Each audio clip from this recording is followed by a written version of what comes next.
নমস্কার সকলকে, শুভ সকাল জানিয়ে আজকে ভিডিওটা আমি শুরু করছি। আজকে আমি দেখাবো ছাদ বাগানে কীভাবে শাপলা গাছ প্রতিস্থাপন করবে। এই শাপলা গাছটি আমি আমার পাশের পুকুর থেকে নিয়ে এসেছি, আজকে এটিরই প্রতিস্থাপন করে দেখাবো।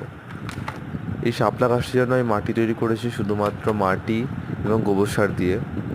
আমি এই পাত্রটির মধ্যেই বসাবো, তার জন্য আমি পাত্রটির নিচে কিছু খোলাম কুচো দিয়ে দিচ্ছি। এরপর আমি মাটিতে গোবর সার ভালোভাবে মিশিয়ে নেব।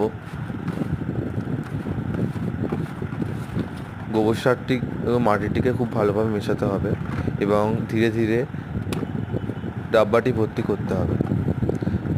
আপনার যতটুকু প্রয়োজন ততটুকুই মাটি দিয়ে ভর্তি করবেন। প্রথমে একটু চেপে চেপে ভর্তি করবেন, তাতে মাটির মধ্যে কোনো এয়ার গ্যাপ থাকবে না। এবার শাপলা গাছটিকে নিয়ে পাত্রটি ঠিক মাঝামাঝিতে বসিয়ে ধীরে ধীরে মাটি দিয়ে ভর্তি করতে থাকবো।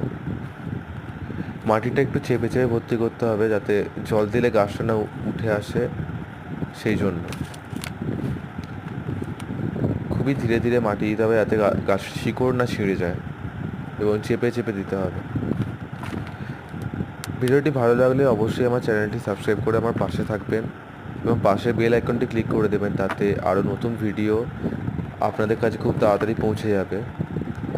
এবং ভিডিওটি অবশ্যই শেয়ার করে দেবেন এবং একটি লাইক করে দেবেন।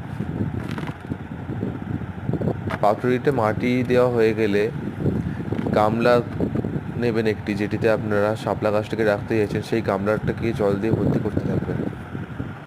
গামলাটার অর্ধেকটা ভর্তি হলে শাপলা গাছটিকে গামলার ঠিক মাঝামাঝিতে বসাবেন।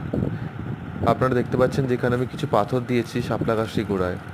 এটি দেওয়ার কারণ হলো, জল দেওয়ার সময় কখনো কখনো শাপলা গাছটা উঠে চলে আসতে পারে, তাই জন্য আমি কিছু পাথর দিয়ে দিয়েছি। এবার ধীরে ধীরে গামলাটাকে পুরোপুরিভাবে ভর্তি করব এবং শাপলা গাছের পাতাগুলো ধুয়ে দেবো।